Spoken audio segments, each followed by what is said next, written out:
Hello, everybody. Welcome to Life in New York City and Japan. I'm Manami. I'm Andrew. So, this is our fifth episode, and we're going to talk about drinking culture today. When I was in Japan, Kanpai. yeah, fun topic. Yeah, when I was in Japan, I went to a lot of izakaya restaurants with my friends and with my family. So, Andrew, when you were in Japan, did you go to izakaya? Yes, but I think most of my friends and I always went to like the same izakaya, which was called Torikizoku. Oh, you liked it? Yeah, I liked it a lot. Their food was really good. I loved the tsunami. It was just so tasty and so different from what we have here, because here you go to a bar and you get like fries and maybe a burger, but it's like not known to be good food. Whereas in Japan, it's like delicious, yakitori, yakiniku. Yeah, I feel like so bars in New York are not the place to eat food, right? And they don't have tables like Torikizoku did, or waiters, or like they don't have large booths where people can come with their like 5 or 10 friends and like sit and talk. So yeah. So that was my first cultural difference or cultural shock, because culture shock. yeah, when I first started my school at New York University, and my friends said, so we're going to have a welcome party at a bar at school at 8 p.m.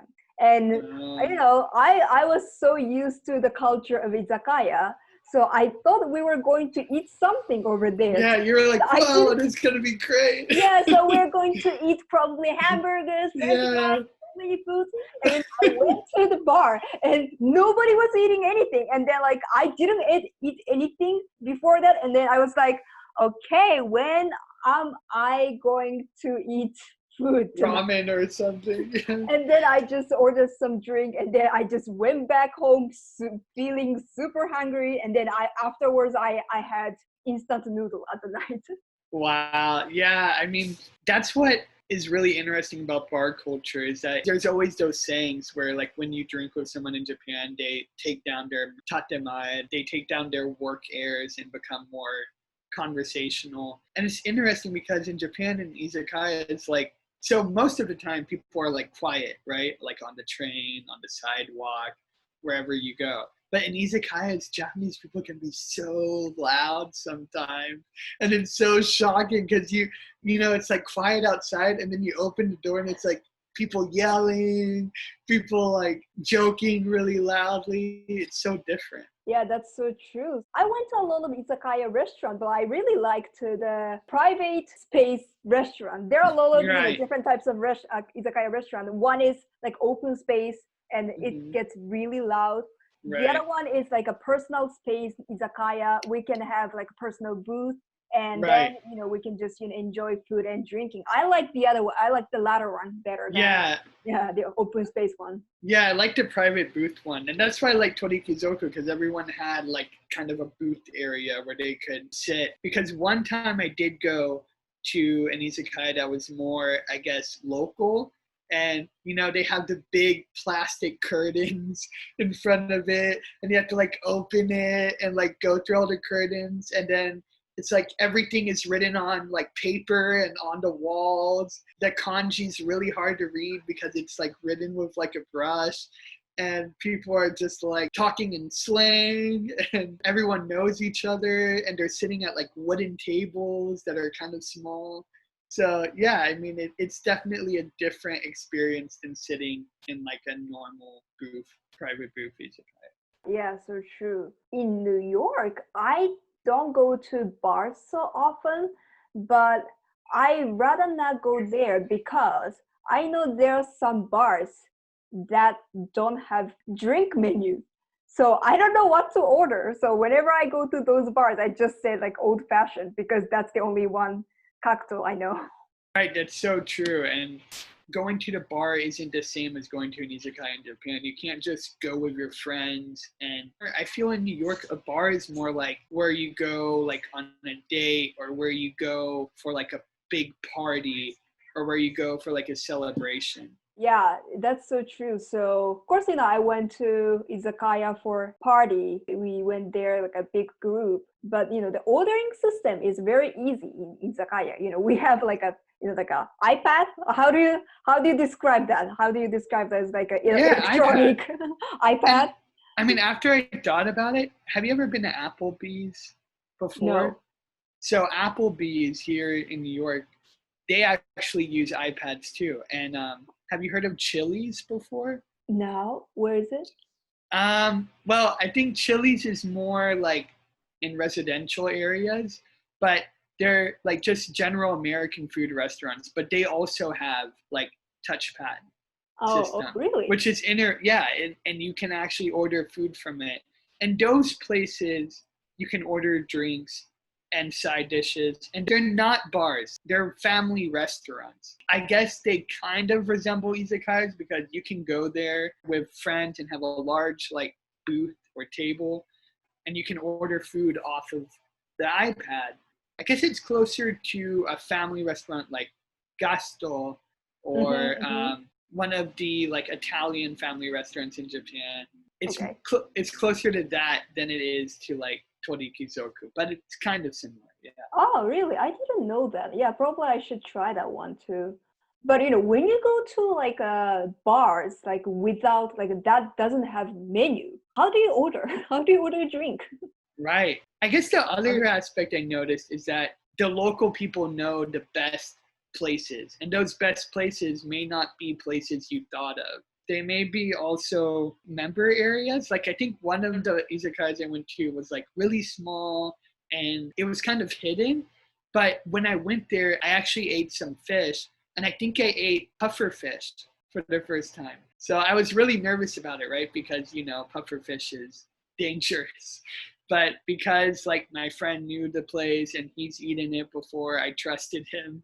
And yeah, it's kind of like those experiences you don't really get at American bars. They're kind of like American bars are different, and there's different themes and different types, but in general they kind of serve the same type of thing. Yeah, well, so did you go to a place where there is no menu in Japan? I did. Oh, Yeah. really? And it was more like the person I went with knew the person at the bar, so they would just go like, "Oh, can we just have like karage, or Uh-huh. can we just have like this type of yakitori or this type of yakiniku?" Mm-hmm. But Oh, I don't think as a foreigner by myself, I couldn't. No, that would be that would be a nightmare. Just trying to order. yeah, that's kind of the same feeling as I had in the bar in New York, and there are a couple of places where there's no menu, and then I have no idea what to order. So like, do you have old fashioned? They usually, they have most of the Yeah. bars have old fashioned. So oh yeah, so bourbon or the scotch or yeah, bourbon and like a Jack Daniel. Yeah, yeah, yeah. That's how I always order because I don't know what to what else Right. they have. Right. It's kind of like when you go to Starbucks and they have the secret menu, and like they don't tell you what's on the secret menu, but if you know it, you can get it. It's kind of like that. What do you think was the biggest, besides the food, what do you think was the biggest difference between Japanese bar culture and American bar culture? Well, I didn't go to a lot of bar cultures in Japan. So, but probably mostly this, I think mostly the same. But I think, like, at least in my opinion, bars are like a fancier than izakaya because like for me, bar is the place that like business people or fancy people go to. Yeah, that's so true because, right, because in Japan you have like ba, like the word for bar, and you also have izakaya. You don't have one word for both of them. I mean, in America, there's pubs and bars, like, and pubs are like supposed to be informal bars, and bars are supposed to be more formal. But in reality, whenever someone says, "Hey, let's go to a bar," it's not necessarily a nice place. Like, it can be some small, tiny place too. Yeah, that's so true. And I think the one thing I've noticed in New York, like they don't go to bars, or they don't get drink like after work or after school so often, because in Japan there's so many business Right. people who go to, izakaya after their work, and it's, this is kind of like, half joking but half very serious, but it's like a part of work. If your boss says, hey, let's get some drink tonight, you can't say no. That's kind of, Right. overtime. Yeah, I mean, that's one of the things that I noticed when I was there too. It's just such a big part of the culture. Like, hey, let's go. And like, you don't have room to say no. It's just kind of like, all right, yeah, I guess I'm going now. And it's just kind of like, and I feel even here when I start working, I feel that's going to happen too. But, sometimes some people can't drink alcohol. Like right now, I have stomach acid, so I can't touch it. But I'm going to have to go anyways to be with them, to talk with them. Because I heard in Japan too, there's some people who can't drink, but they still have to go, and they still have to like try to like engage in the activities there, because it's all part of like the connection. Yeah, so it's kind of like a traditional thing. And then, Yeah. of course, like a younger generation are trying to like more kinder to all of the people. So a lot of people try not to force those people who can't drink to drink. Long ago, a lot of like business people forced younger people Right. to drink, like even if they can't drink, like, oh god, no, this is part of our work, so you I have to remember. drink. And they're like, Yeah. then now it's like It's better. yeah, it's kind of better. And then Yeah. more and more people think that that's not good. That's not Right. good, for their health. Drinking too much isn't good for anyone's health. But it's so true, because like even in school, like you said, like students go drink after class all the time. And like it's common to like, oh yeah, let's go like talk at the izakaya, or let's go like talk about like studying here or there, and it's like it's normal. I think that may be why part of me has a stomach issue. It's like I used to never drink, and then when I went to Japan, it was like almost not every day, but super often. Like drinking by the river, drinking at an izakaya, drinking with friend while like walking, like everything. Yeah. Yeah, I think, a lot of Japanese people think that, drinking, it's not just drinking. They are looking for like a, conversation while Yeah, they're drinking. conversation. Yeah. And or like relaxing. And you can drink anywhere in Japan. You can drink outside by a river, or you can drink while like sitting down in like Yeah, some city well, place. yeah, Yeah. it's changing. So some parts of Yeah. Japan you can't do that anymore. But in Kyoto, it was still legal when I was there. But So yeah, yeah, it's more legal there than it is here. yeah, people don't drink here outside in New No, York, right? you can't. Or in Texas or anywhere like. But they also said the reason for that is that in Japan, people are more responsible when they drink. The truth is, there's still crazy people.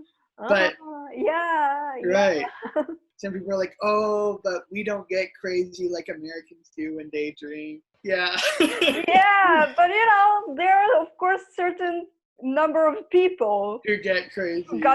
who get crazy when they drink. Right. That's why, people are starting to go like, okay, maybe, we should put more rules. But Yeah. I mean, I think it's true in some ways. Like, I never felt, I guess, afraid at a Japanese bar. I never felt like there were people there that were like getting angry or disturbing people. Like, everyone kept to their own table and their own friends. I mean, sometimes they would disturb their friends, but sometimes, someone would have to carry someone because they were too drunk. But they never disturbed like random people. Like, they weren't like yelling like crazy at random people. Yeah, that doesn't happen very often. Yeah, like Right. it happens really sometimes. It happens, unfortunately. Right. Yeah, a lot of people just like drinking and Yeah. talk, and yeah, that's Japanese culture. Yeah. Even though one time I did see, no, 2 times I saw like a Japanese guy in a suit literally lying down on the street and then waking up in the morning Like, Mhm. and then another time I saw a person like getting up from the ground in the morning and like limping to the train station with like liquid all over his suit. And Huh? it was just like, and because there's the idea that no one will hurt you if you sleep outside, I heard some people do that. Yeah, well, a lot of people really likes drinking, like, Yeah, all night and then just go to work, yeah. straight from the bar or yeah. And I guess the other idea is like karaoke and drinking, right? That's Hmm. another type of Yeah. culture. Yeah, karaoke is a place to, a lot of people drinking while singing, get crazy. So, yeah, so karaoke and izakaya are the two biggest places Japanese people get crazy. Right. So one time I went with like someone I knew in Japan to like a stand-up bar where you just stand, like there's no chairs. You Mhm. just stand and drink. I had to go home early because I almost fainted because I'm not used to like standing and drinking and talking the whole time. Wow. But, there are a lot of bars that doesn't have chairs in here too, right? Or no? There's some bars that don't have a lot of chairs and that you can go there and stand and drink with friends if you want to. Mhm. But if you go there earlier, then you could find a table. Mhm. But this bar was No like chair. just standing, yeah, and it was just kind of like whoa. I started feeling so nauseous. I'm like, I'm sorry, I have to go because it just I wasn't used to that. Yeah, wow. I didn't know there's like a standing bar in Japan. Maybe Kyoto is like some weird world. I don't know. In Kyoto a had a way, lot yeah, of weird in a way things that's too. true. But there's a standing restaurant, like a soba restaurant in Yeah, station. You know what I'm talking about? I know what So you're talking yeah, about. Those very yeah, small, very like, small. yeah. And there's like one chair for like that one person Uh-huh. So who yeah, I comes with. think Yeah. it's not that surprising to me that there is a standing bar in Japan. I think one other thing that we don't have in the US and that kind of shocked me. Have you ever heard of Izakaya? Oh yeah, yeah. Yeah. I've never tried that one, but yeah, I know. Right, like we don't have that yet. And I'm like, I don't know. I kept on thinking, like, what would it be like if that actually happened here? Like, would it be safe? Like, would people be able to manage it? Or so, like, aizeki means like sharing a seat. So it's like an izakaya where you like share the seat with people. Girls can go there and drink and eat for free. However, in order to eat and drink for free, they have to talk to like random guys who go there, and guys who go there have to pay not only for drink and food, but they have to pay for like time, and they pay for that so that the girls can eat for free. It's like a speed dating Yeah. type system. It's like Tinder without like in real life. Because they also have buttons on the table, I heard, that you can press like if you don't like the person. You can, You can well, not change. if you don't like the person, but if you want to talk to someone else, you can press the button and the like staff will come and help you switch to another table.